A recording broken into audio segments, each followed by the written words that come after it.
師傅，條胎中咗釘嘅話，又可唔可以補翻呢？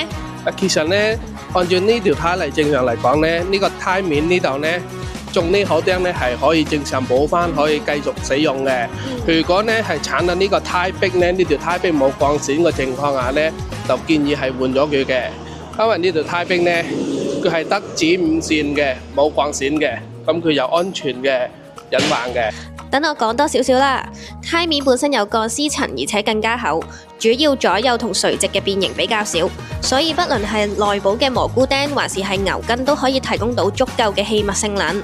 但係胎壁就唔同啦，本身冇鋼絲層做支撐，而且結構比較脆弱，變形嘅幅度遠比胎面大，不斷拉扯嘅狀態下，令到補胎嘅物料產生移位同埋漏氣，隨時會令到條胎原地解體㗎。